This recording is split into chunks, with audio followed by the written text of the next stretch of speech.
Iran যদি পারমাণবিক বোমা তৈরি করে ফেলে তাহলে কেমন হবে পৃথিবীর ভবিষ্যৎ? ইরান একদিকে পৃথিবীর প্রাচীন সভ্যতার দেশ, অন্যদিকে এক সংঘাতপূর্ণ রাজনৈতিক ও ধর্মীয় শক্তির কেন্দ্র। কিন্তু যদি ইরান সত্যি কোনোভাবে পারমাণবিক বোমা তৈরি করে ফেলে তাহলে কি ঘটবে এই বিশ্বে? চলুন আজকে এই ভিডিও থেকে জানার চেষ্টা করি।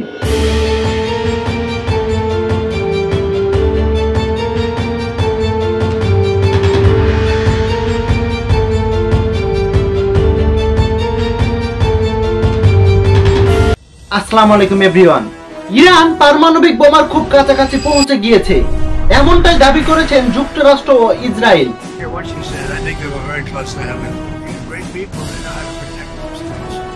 এবং লাস্ট উইকে ইরানের পারমাণবিক কেন্দ্রগুলোকে ধ্বংস করার জন্য ইসরায়েল ও যুক্তরাষ্ট্র মিলে একটি কনফ্লিক্ট তৈরি করেছিলেন। We are committed to destroying the nuclear threat, the threat of a nuclear annihilation against Israel. We're able to do it. একদিকে ডোনাল্ড ট্রাম্প বলতেছেন ইরানের পারমাণবিক কেন্দ্রকে ধ্বংস করে দিয়েছেন। Iran will never rebuild its nuclear. From there, absolutely not. That place is under rock. That place is demolished. অন্যদিকে Iran বলতেছে আমরা থামছি না। Let's talk about Iran, its nuclear program, and why it's back in the news. With the region on edge and Tehran closer than ever to a nuclear weapon. High-stakes nuclear talks between the US and Iran. আর বিশ্বজুড়ে এই ইস্যুতে তৈরি হয়েছে conflict, তৈরি হয়েছে এক উত্তেজনা, তৈরি হয়েছে এক বিতর্ক, অজানা এক আতঙ্ক। মার্কিন প্রেসিডেন্ট ডোনাল্ড ট্রাম্প এর বিমান হামলার 72 ঘন্টা যেতে না যেতেই দেশটির ফর্দ ও নাতাস ইউরেনিয়াম সমৃদ্ধকরণ কেন্দ্রগুলো ক্ষয়ক্ষতি নিয়ে বিতর্ক শুরু হয়েছে। দ্য নিউ ইয়র্ক টাইমস এবং CNN এর প্রাথমিক গোপন মূল্যায়ন প্রতিবেদন ফাঁস করে জানিয়েছেন হামলার ক্ষয়ক্ষতির মাত্রা মাঝারি থেকে গুরুতর হতে পারে। তবে একটি বিষয় খুব স্পষ্ট, তারা পারমাণবিক কর্মসূচি থেকে দূরে সরবে না। তাহলে ইরানের পারমাণবিক কর্মসূচির ভবিষ্যৎ কি? এখন পর্যন্ত কতটা ক্ষতি হয়েছে? যুক্তরাষ্ট্র ও ইসরায়েল ইরানকে কি আবার সেই কর্মসূচিকে যুক্ত হতে দিবে? 2015 সালে যে চুক্তিটি ট্রাম্প বাতিল করার আগ পর্যন্ত কার্যকর ছিল সেটি কি পুনরুজ্জীবিত হতে পারে? উঠে আসছে এমন নানা ধরনের প্রশ্ন। চলুন সব প্রশ্নের পাই টু পাই সমাধান করার চেষ্টা করি।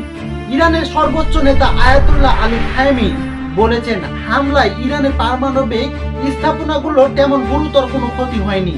2015 সালে চুক্তি অনুযায়ী ইরান মাত্র 3.5% ইউরেনিয়াম সমৃদ্ধ করতে পারত, কিন্তু তারা এখন 60% পর্যন্ত সমৃদ্ধ করছে।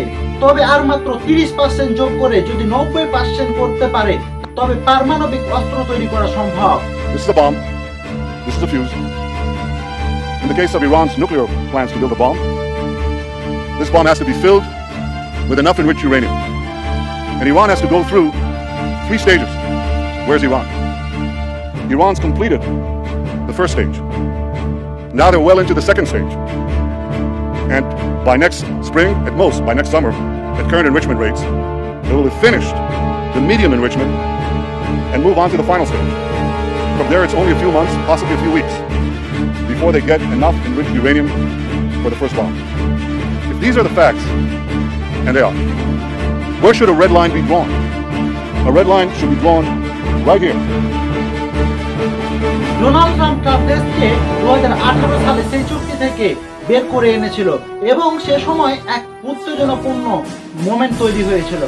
তবে লাস্ট উইক ইউএসএ এবং ইসরায়েল একাধিক বোমা হামলা চালায় ইরানের ইউরেনিয়াম সমৃদ্ধকরণ কেন্দ্রগুলোকে ধ্বংস করার জন্য। নাতাস ও ফর্দ সেন্টার কিছুটা আংশিকভাবে ক্ষতিগ্রস্ত হলেও তবে ইরান জানায় তারা আগেই ইউরেনিয়াম সরিয়ে নিয়েছিল এবং কর্মসূচি চালিয়েও যাবে। চলুন সময়ের মাপকাঠিতে অল্প করে জেনে নিই। যতদিন পর্যন্ত ইসরায়েলের কাছে পারমাণবিক বোমা থাকবে ততদিন পর্যন্ত ইসরায়েল তার আধিপত্য বজায় রাখবে, আর ইসরায়েলের আধিপত্য মানে ইউএস এর সাম্রাজ্য। তবে অন্যদিকে চায়না এবং রাশিয়া কখনোই চায় না যে ইউএসএ মধ্যপ্রাচ্যের রাষ্ট্রগুলোর উপর আধিপত্য চালায়, তাই গোপনীয় ভাবে চায়না এবং রাশিয়া ইরানকে সাহায্য করে। দুটি পারমাণবিক দেশ কখনোই যুদ্ধে সরাসরি সংগঠিত হবে না এবং বিশ্ব তাদেরকে একসাথে কখনো সংগঠিত করতে দিবে না, কারণ কিছুদিন আগে ইন্ডিয়া এবং পাকিস্তান এমন একটা যুদ্ধ সংগঠিত হয়েছিল, স্বয়ং ডোনাল্ড ট্রাম্প হস্তক্ষেপ করে সেই যুদ্ধের সিজ ফায়ার করেছিলেন। আপনারা কি মনে করেন ইরান যদি কোনোভাবে পারমাণবিক বোমা তৈরি করে ফেলে তাহলে ওয়েস্টার্ন কান্ট্রিগুলো কি নিরাপদে থাকবে এবং থাকলেই বা কতটুকু থাকবে তা অবশ্যই কমেন্ট করে জানাবেন।